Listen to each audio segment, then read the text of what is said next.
Hi everybody, this is part 2 of the pen tool. So we're just going to carry on, and the place that we were is that I was going to show you a different way to start creating a path.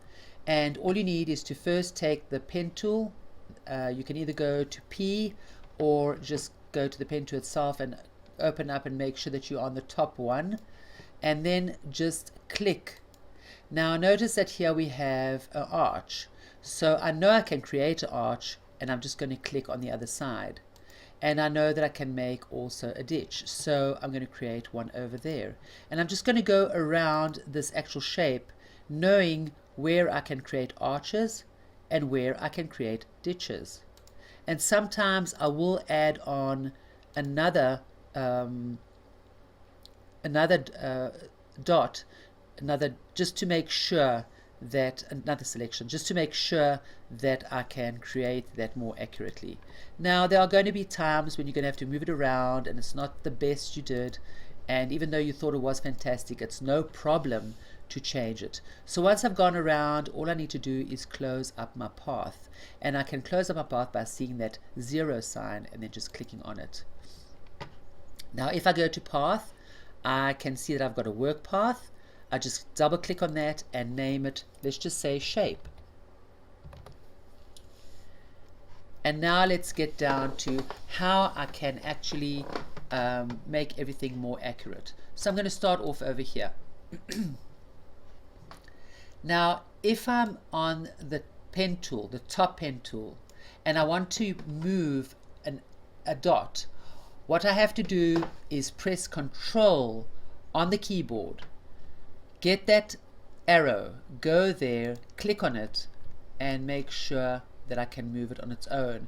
If the whole thing is moving, it means that you didn't only click on one, everything was selected, the whole path was selected, and that is definitely not what we want at this moment. Then I'm going to go to the other one. Now all the time that I'm working, until I tell you differently, I'm holding the Control key on my keyboard down, and then I can go here.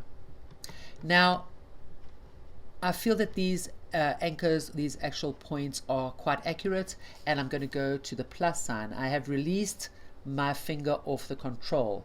I'm not using it anymore. All I need to do is click on the line between these 2 points, release the mouse button, go back there again to that actual point, click on it and drag. In other words, my finger is still down on the mouse. Once I'm in the accurate place, and I think this is pretty good, I can go and start playing around with these 2 handles. So I can move them around a bit and get more accurate. Now the ones that I created do not have handles, but I can easily create a handle for each of those if I need to. I'm not always going to have to, but let me show you how that works. So I'm going to go back to my pen tool, and I'm going to click on Alt. Once I click on Alt, notice that when I go over that point, I get an opposite V or an arrow. So I'm holding Alt down, and when I go over, I can actually click on that and create by dragging. I've still got my Alt down, dragging in any direction. I can drag in any direction I want, dragging those anchor points. And now I can go back and just go to Control and just play around with them.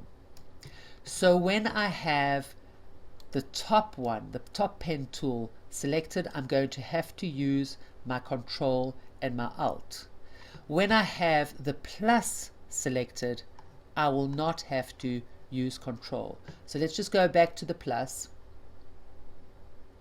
and create between this spot and this one another one. So I'm just clicking on here.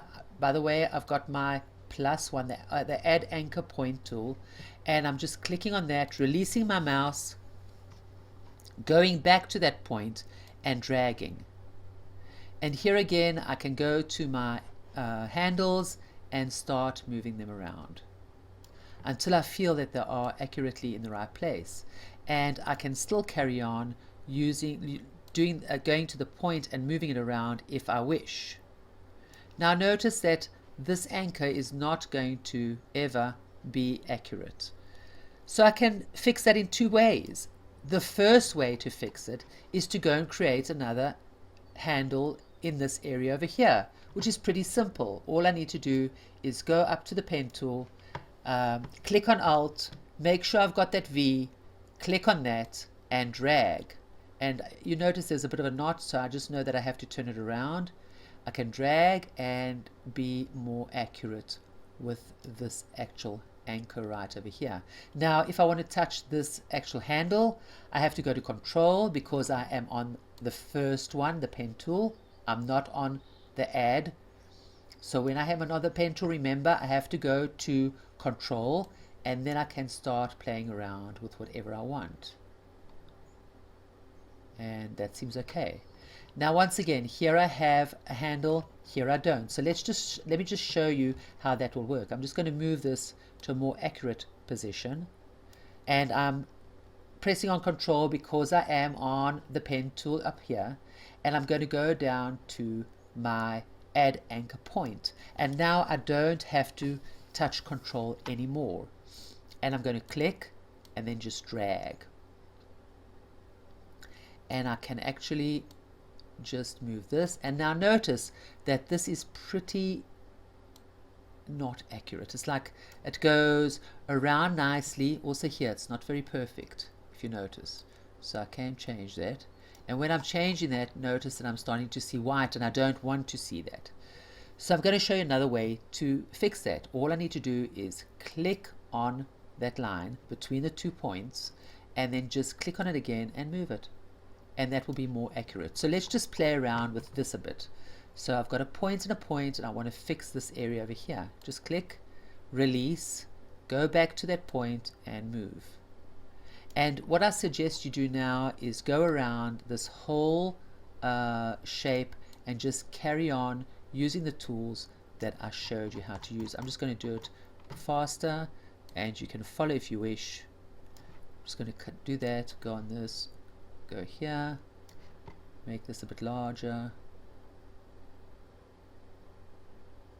and make this one a little larger, and maybe take this out of the tag. That's perfect. This is not perfect, so I can go back and move it. That's okay. Okay, so I finished doing the shape, doing the path around the shape, and now I'm going to show you a few things that we can do with this path. So the first thing is, let's just go into, as long as I've got the shape selected, let's just go into this area over here and click and go down to make selection. At the moment I'm going to use feather radius 0. Later on I will tell you what a feather means, and I'm just going to click OK, and now I have a selection of this area. So let's go back to layers, and I'm just going to do Control C and then Control V. What that means is I am copying and pasting. I could have gone up to edit, copy, and then edit, paste. It's the same thing. And what I'm getting is the selection already cut out of the background. So that is one thing. Let's go back to our actual beginning photo, and this one I'm just going to take the eye off, and let's go to the actual moon. So I'm clicking on the moon, and I will explain what I'm doing in a second. Let me just do it first, and then I will explain. So I'm going to go to this area again here, and I'm going to do stroke path, and I'm just going to stroke the path. Now what that means is that I can choose any of these things, and that's what it will do. It can either smudge it or blur it or spot heal it. It can do many things after I've selected what I want. But at this moment I'm going to ask for brush, and I'll show you how to correct that. Now this is what I got, and the reason I got this kind of brush is because that kind of brush is actually selected. So let me just undo this, Control Z, And let's just go up to brush for a moment and see what was on the brush. So we had 0 hardness, so now let's do 100% hardness, and it was at 70. So I suppose we can leave the 70. The opacity was 100, the flow was 100, and everything else seems to be okay. And now let's go and do stroke. So I'm going into here and stroke path. I'm asking for the brush because that's what I dealt with, and just do OK. And now this is what we got. We got this brush. And actually the reason I'm getting this zigzag thing is because this actual brush, and I was dealing with a brush yesterday, got this effect. And I'm just going to show you for a second where that is. And we are going to have a whole lesson about brushes, because brushes is actually an endless lesson. It's never ending. So what I did have on this brush, I'll just go to the brush, is this. And that is because I had changed a whole lot of things for this actual brush. I changed the dynamic, and I changed the scatter, and I created this actual brush. So that is why it looks the way it looks. But I could have definitely gone and just taken this brush and done it with this. So let's just try to do that now and show the difference. I'm just going to close this off. And I'm going to Control Z this and go back to my selection and stroke path. And brush, I'm just going to, hopefully I get this, and now it's more accurate. That brush is more accurate. And I have it. And I'm just going to deselect this area, and I can see what I created.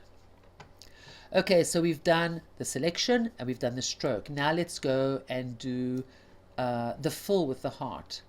So I'm going to select my heart path. I'm going to go into fill path, and it's going to ask me what I'd like to fill. And at this moment it's filling the foreground. I can change that to a pattern, I can change it to color, I can change it to other things, but at the moment I'm just going to give foreground and do OK, and here I have that actual path selected. Now notice that my work wasn't that accurate, because we can see what I had underneath and what I've got now on top. Control Z. So I can actually see where I messed up with the path. And if I wanted to fix that, obviously I can go back into the path, tool the plus, and just fix it up. Anyway, I'd like to carry on teaching you more complex shapes of how to create a path in a different way. So let's just go up, file open, and let's just open up this actual car. And what I'd want to do now is show you a different way of dealing with a path. Now this is a more complex photo, and it might not actually be that accurate, but let's just go and do it and try and see what happens. So the first thing I'm going to do is actually select this car. I can do it with the object select tool, I can do it with the quick select tool, I can do it with the magic wand. I can choose any one of these that will select my actual subject. But now I'm going to go for the object select tool, and all I'm going to do is marquise it around here and see how well it does do that selection. I know I'm going to have a problem over here, but in general it didn't do such a bad selection. Now what I can do is go around and fix up as much as I want of that selection. So I can go over here, for instance, and go to my quick selection tool and just go on, it's got a plus sign, and just add on a little bit over here. And notice I've gone over, so I can do Alt and go back. There is a whole lesson about these kind of selections. I will tell you in a second which ones it is, because I don't remember, but I will tell you, and you can go back. If you don't know how to use them, you'll be able to learn how to use them. So I'm just selecting what I feel I need, and I can also do more than what I need, and that is okay. And I'm going to carry on around, and here I definitely don't need, but I'm not going to deal with that now, and I'll show you why. I'm just going to select that, and notice it's a bit blur, but that's okay. This is just a little model that I photographed many years back while photographing carpets and all kinds of home stuff for a client, and they just had that and I just photographed it, so while waiting for the actual client. So here I can go around. Now this did too much, notice, because it's black, so I'm just going to get this back again. I don't want it to do that. It wasn't good. Oh, that came out pretty well. And then that one I'm going to cut off and carry on, and I can fix this by deselecting a bit and carry on. I'm going to leave that as is, and I don't know what's happening over here. I think that this is like a shadow maybe, so I'm going to take it off. Maybe put that part back on, this little part over here, and carry on. Okay, that's perfect. Now what I'd like to do is actually get a path for this, because I'd like to go in and be more accurate. As you notice, using that selection tool, I wasn't that accurate.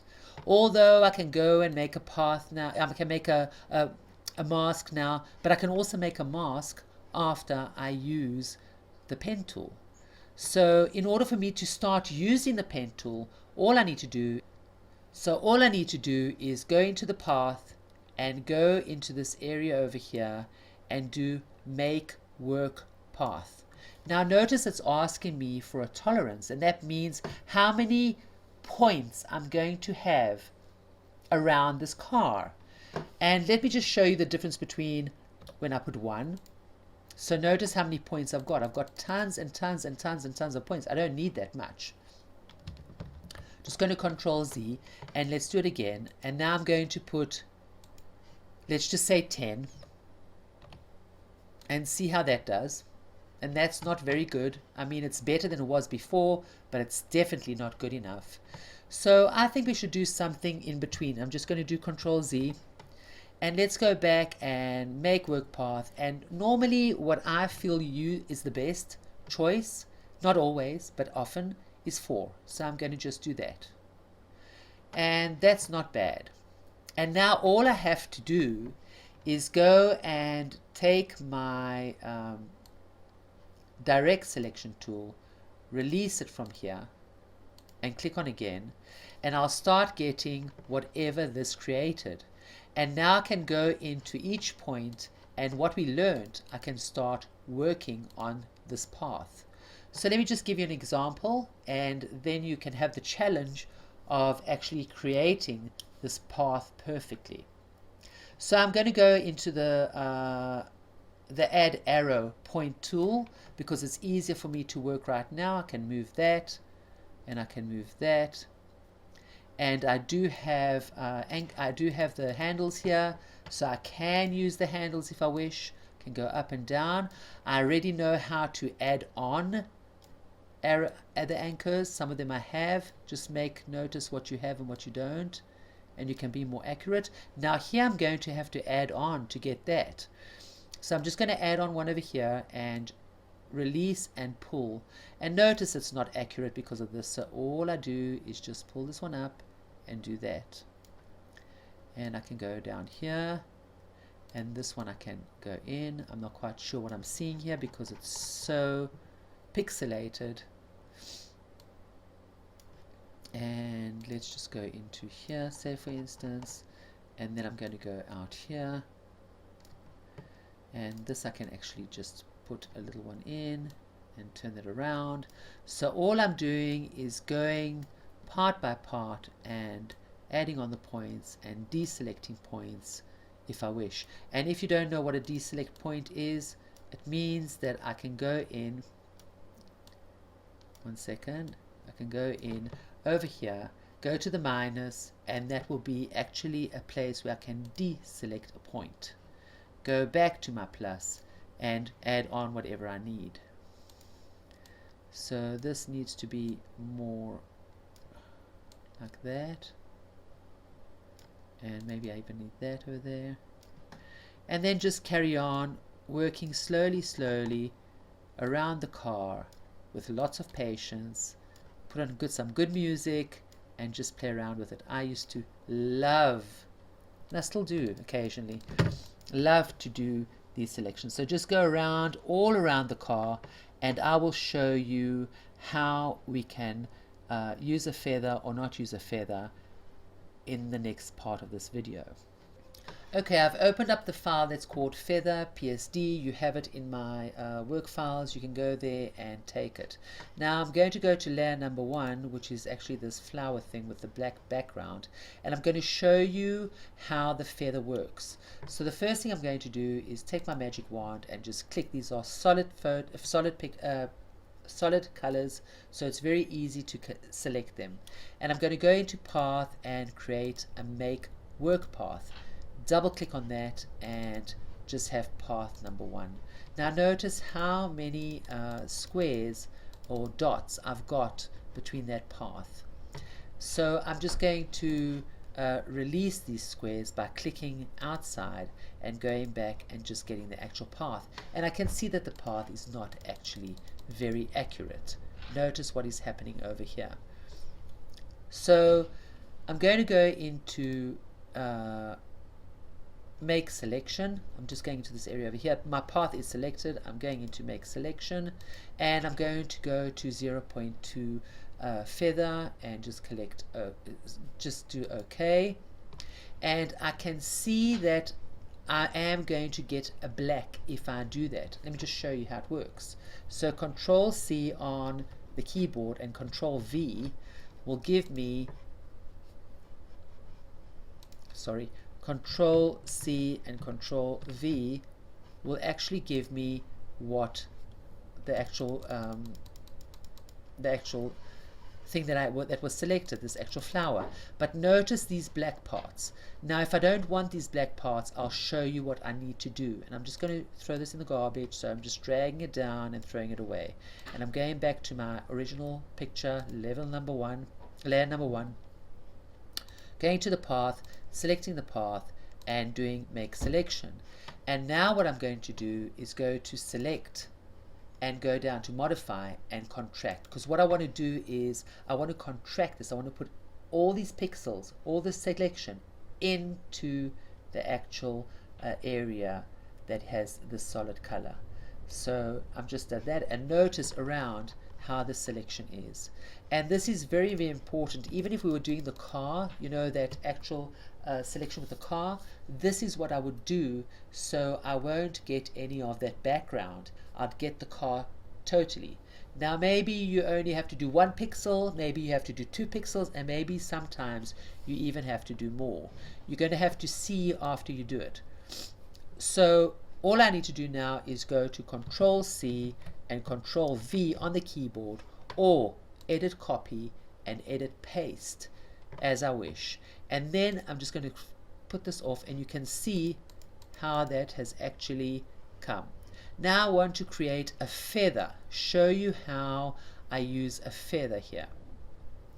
Now I will have some trouble in this area over here, so we're not going to take any notice of that. Let's just make as if this is totally full, and I'll show you how to use the feather. So this I'm going to put in the garbage. We don't need it. And I'm just going to go back here, go to my path, make the selection, go to this area, do make selection, and I'm going to write down 30, which means 30 pixels are going to start being lighter and lighter until there's no pixels left. So let's just do that. It's like an opacity. And I'm going to do edit copy and edit paste. And let's see what we got over here. I do know that we have the black around because we did have the black around. What we could have gone and done is modify it inward, but we still would have got the black in this area over here. So it was just to show you what an actual feather does. It just makes it lighter and lighter and lighter from this area. This is the dark area, makes it lighter and lighter. Now let's go back to another area, and I want to show you something else about how you can create 2 paths, join them together, and just color a certain area. So my goal is to have this triangle colored, but this must be a hole. In other words, I mustn't have any color over here. So let me show you how to do that. So first I'm going to go to the heart, and I'm going to go and select it and go to my path, and I'm going to go to make work path, and 5 tolerance is okay. I'm not worried about it, and this is path number 2. I will throw away path number 1 so we won't get confused. Then I'm going to go to layers again and go to my triangle. Now I do want to deselect this over here, so all I need to do is go and just deselect it with the direct selection tool. The next one I'm going to do is this one over here. So I'm going to go and select the triangle and go to the path and make work path and do OK, and it's created that path. Once again, I'm going to deselect those dots where it's put everything and go here and make path 3. Now I do have 2 different paths. I'm going to take one, shift on my keyboard to the other one, and go and make a selection. And I'm just going to do 0 or 0 point. I can do 0 pixels. That's okay for right now. And notice that what it's done is it's given me this selection and the other selection as well. And if I go and open up a new layer, this is now number 2, I'm just putting it on top here, and these I'm going to close off. When I do fill this area, notice what gets filled. So I'm going to go to edit and fill, just so you see, and I'm going to fill with a foreground, so it's going to just be black, but that's not an issue at the moment. And I've filled in, and notice that everything that's filled in is only this triangle that we had, and the heart is absolutely a hole. There are many more things that we can do with the pen tool, and as we advance in our lessons, I'm going to show you more and more about the pen tool. So that is all for today. Give me a thumbs up, comment down below, and subscribe, and put a notification bell, and you will get notifications every time I put up a video. Have a great day, and hope to see you in my next video. So bye for now.